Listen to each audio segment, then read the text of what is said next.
Taylor, catch the woe. My name is Taylor Funk, and I am currently a fourth grade teacher in Cedar Springs. I love being a teacher. I've been a special ed teacher and a gen ed teacher. I've taught for about 6 years. I really enjoy having students with disabilities in my classroom because I love being able to build relationships with them. And I also find the challenge kind of exciting, especially those with behavioral challenges. Personally, this summer, I have been to Costa Rica and I'm heading to Africa in about a week. Those are exciting adventures. I am someone who likes to travel. I also really like to read and do yoga, and I like to spend a lot of time with my dog Graham, who might sneak into the frame from time to time. One of the best things I did to help me improve as a teacher is that in my first 2 years in Cedar Springs, I had the chance to work with an instructional coach. I feel like that rapidly sped up my growth as a teacher when I was constantly doing a cycle of inquiry and reflection and getting feedback on my teaching. The number one reason that I would love to teach middle school math is obviously the student hormones.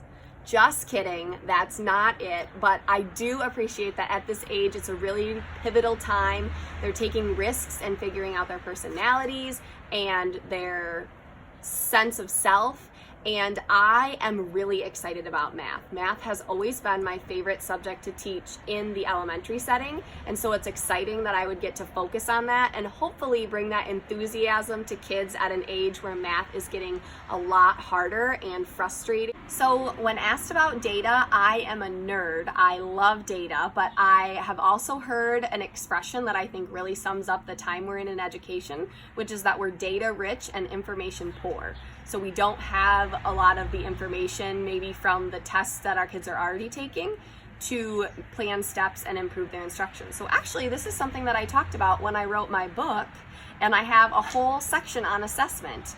And some of the ideas that I share in the book for gathering information that actually helps students move forward were to do daily exit slips. In Cedar Springs, I created exit slips for all the standards so that when they went home to the parents, there was a clear portrait of what the kid knew or didn't know, and it even included information on what they could do to support their child in learning. Something I did as a special education teacher is that I made a cover sheet of all the standards that a particular unit taught, and I would actually give my special education students an additional test compared to the one they had to do anyway, and I would use that one to specifically evaluate where they met the standards or didn't meet the standards. And since they often scored very poorly on the questions with all the word problems, this assessment actually allowed me to figure out that they did know how to do the algorithms. In thinking about how to show kids recognition, it has to be really intentional to each kid, and in order to do that, you have to know your kids as people. And I think that's really important because kids don't care how much you know until they know how much you care. So in wanting to encourage them along the way and help them and give them feedback and have them feel safe in the classroom to take risks, that comes to mind when I think about recognition is Tristan. He was really convinced that teachers did not like him and had never cared about him. I found out that his top love language was gift giving, and I was actually able to find a cheap little book about how to draw Star Wars characters at Goodwill that I gave to him, which was perfect because he liked to draw and he liked Star Wars, and because it matched what he needed, that was really powerful recognition.